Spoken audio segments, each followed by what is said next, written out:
Hi, welcome to Greedy 3D. Now, if you haven't heard of Slap Chop, I suspect you've been living on the moon with your fingers in your ears because it's been around for a while now.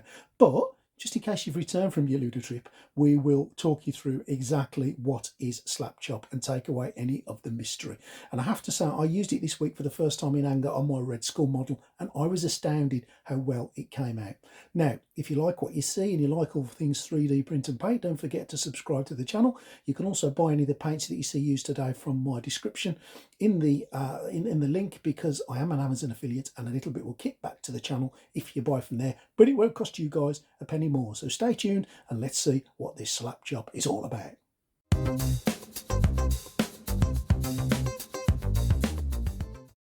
So let's look at what you need to do some Slap Chop. The first thing you're going to need is some grey paint. I'm just using some Army Painter grey primer here. You're next going to need some white paint. The whiter the better. Again, I'm just using some of this white paint from Army Painter.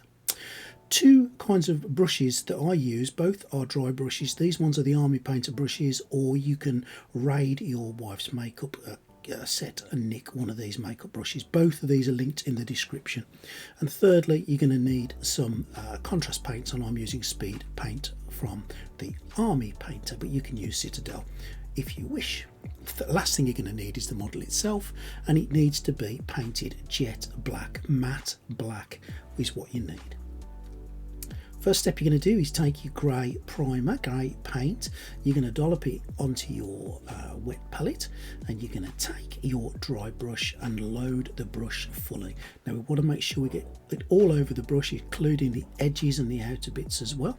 And once you've got it all over your brush, what I want you to do is take the majority of the paint off. To take about 90% of the paint off, just leave about 10% on there. And then take your dry brush and literally dry brush it across your model. Now the dry brush technique is you just brush it across backwards and forwards. No real pattern to it. You just want to make sure that the grey paint goes across the surface of the model. We want it to kind of sit on the outside and not go all the way in. The whole point of doing this is that the innermost layers of your model, in this case the dragon, will remain black and the outer layers will remain grey. So don't push really hard, but make sure you get that grey primer all the way across. Don't forget all the nooks and crannies too. And once you've done that, this is what it should look like. Now you'll see that you can still see the black, you can still see the grey, and you're not covered the whole thing in primer. Next we're going to take our white paint, and I like to do this last stage with a makeup brush. So same process again, paint on, get most of it off, and then literally dry brush across the model. Now we're doing it lighter here, and this is going to be a quicker part of the process to make sure that what you're doing here is just touching the very outer edges. You don't want to go over all the grey, you just want to go over the highlighted edges, and that's why I think this big brush is better. And once you've done that, there you go, that's what it looks like.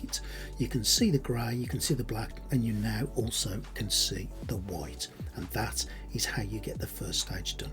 Now take your contrast paint, I'm using Orc Skin, the speed paint here, load it onto your brush and literally just paint it all the way across. The good thing with these contrast paints is there's no real technique to it. You just get a good dollop on your brush and you lather them evenly across. And what the contrast paints will do is they will sit into the background and they will look darker.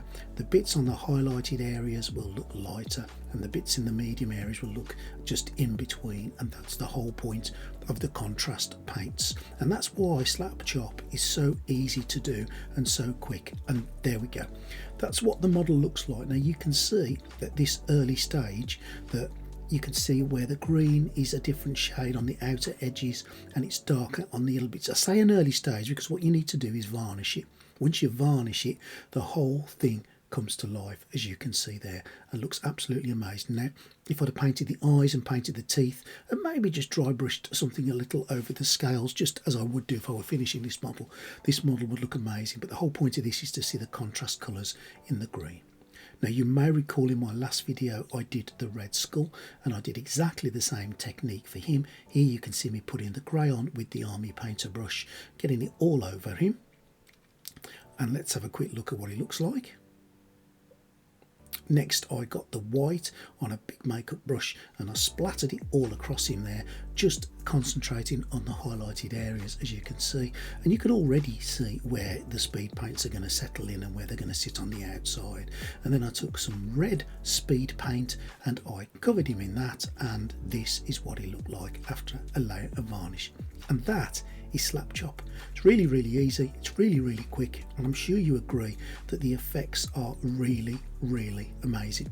Well, hope you've enjoyed this today. I'd love to hear your comments. Any questions, pop them in the description, and I'll see you next time on Greedy 3D.